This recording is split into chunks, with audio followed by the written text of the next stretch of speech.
성경에서 가장 유명한 구절이 요한복음 3장 16절이라고 얘기를 합니다. 하나님이 세상을 이처럼 사랑하사 독생자를 주셨으니 이는 저를 믿는 자마다 멸망치 않고 영생을 얻게 하려 하심이니라. 아멘. 자, 여기서 하나님이 세상을 이처럼 사랑하사라고 강조를 하고 있습니다.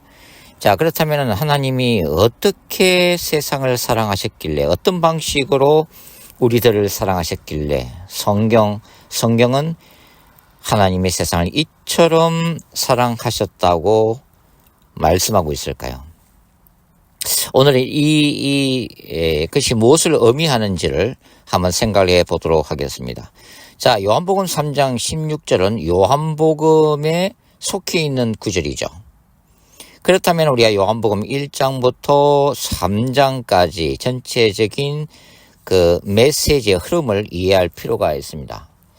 자, 요한복음 1장에는 로고스, 우주의 창조적인 원리, 당시 헬라 철학에서 로고스라고 불렸던 바로 그 말씀이 바로 하나님과 영원전부터 함께 계셨음을 언급하고 있습니다. 그러니까 그 말씀은 바로 창조주로서의 하나님과 동격의 영광, 하나님으로서의 영광을 가진 존재라고 할 수가 있죠. 그리고 요한복음 1장 14절에는 바로 천지를 창조하신 그 말씀이 인간의 육신을 입고 이 땅에 오셨고 우리가 그 독생자의 영광을 보고 있다고 요한은 기록을 해놓고 있습니다. 그러니까 그 말씀이 바로 이 땅에 오신 예수 그리스도, 인간의 육신을 입고 오신 성육신하신 예수님을 의미하고 있는 것입니다. 그리고 요한복음 2장에서는 천지를 창조하신 그 말씀이 이 땅에 오셔서 행한 요한 공동체, 이 요한복음의 저자인 요한과 요한의 가르침을 받았던 요한 공동체의 관점에서 볼 때 바로 첫 번째 표적, 메시아로서의 첫 번째 표적인 가나에서 물을 포도주로 만드는 사건이 기록이 되어 있고, 그 다음에 그 예수께서, 그 말씀으로 오신 예수께서 당시에 타락한 예루살렘 성전을 방문하시고 성전을 청결케 하시고, 물론 이것은 성전 청결 사건이라기보다는 메시아적 전사로서의 예루살렘 성전 심판 사건이라고 할 수가 있는 거죠. 그런 다음에 이 성전을 흘라 내가 3년 만에 다시 세우시겠다고 하는 놀라운 말씀을 하시는 거죠. 바로 이것이 십자가의 죽음과 부활을 사건을 예고하고 있는 것입니다.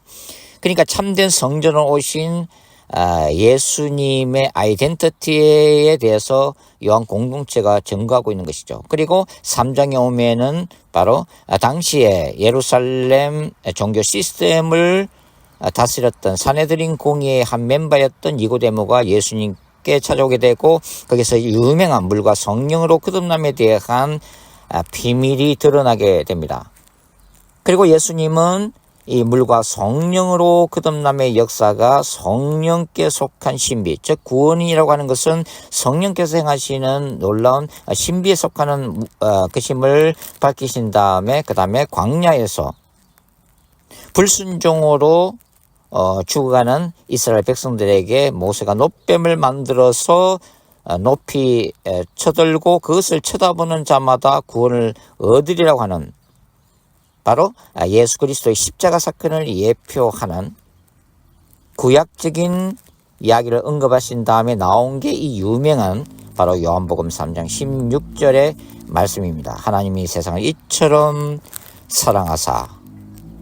자, 그렇다면은 우리는 결국은 하나님이 세상을 이처럼 사랑하사 라고 하는, 하나님이 어떻게 세상을 사랑하셨는가에 대한 표현이 바로 천지를 창조하신 그 말씀이 인간의 육신을 입고 이 땅에 오신 것임을 의미하고 있는 것이죠. 자, 헬라 철학에서 이 인간의 육신은 인간의 정신에 비해서 열등한 존재입니다.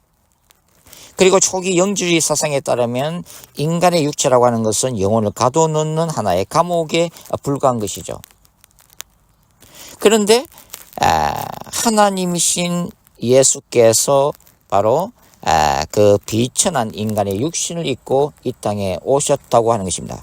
그러니까 천지를 창조하신 신이 인간이 된 사건을 얘기하는 건데, 이것은 신이 극단적으로 취할 수 있는 가장 나쁜 케이스에 해당된다고 하는 것입니다.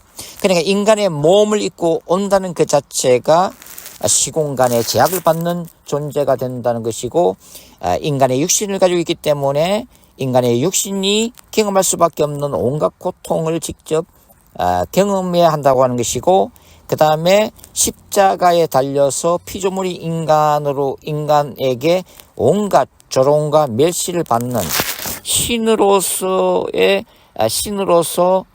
경험할 수 있는 가장 극단적인 고통의 방법이 바로 이것이라고 하는 거죠. 더군다나 당시 1세기 로마 세계에서는 시민권자에게는 절대로 이 십자가형을 실시하지 않았습니다. 그만큼 십자가처형은 1세기 로마 세계 안에서도 가장 극단적인 고통의 행불이었다고 하는 것입니다. 결국은 하나님이 세상을 이처럼 사랑하사 독생자를 주셨으니, 바로 이게서 세상을 이처럼 사랑하사라고 하는 것은 하나님이 스스로 선택하신 인간을 향한 사랑의 극단적인 방법이라고 하는 것입니다. 하나님은 전능하신 분이고 그분이 인간을 구원하기 위해서는 여러 가지 방법이 있을 것입니다. 말씀으로 세상을 창조하신 하나님이 왜 말씀으로 인간을 구원하지 못하겠어요? 그럼에도 불구하고 하나님은 인간의 육신을 입고 오시는 이 극단적인 방법을 스스로의 자유의지를 가지고 선택하심으로써 인간을 얼마나 사랑하는지, 이 죄악된 세상을 하나님이 얼마나 사랑하는지 그것을 스스로 보여주셨다고 하는 것입니다. 따라서 인간의 성육신이라고 하는, 이 하나님의 성육신이라고 하는 이 교리야말로 인간을 사랑하시는 하나님의 극단적인 사랑의 표현이라고 할 수가 있겠습니다. 오늘은 요한복음 3장 16절에 나타나 있는 하나님의 세상을 이처럼 사랑하사 어떻게 인간을 사랑하셨는지, 어떻게 세상을 사랑하셨는지 이 사랑의 표현에 대해서 함께 살펴봤습니다. 감사합니다.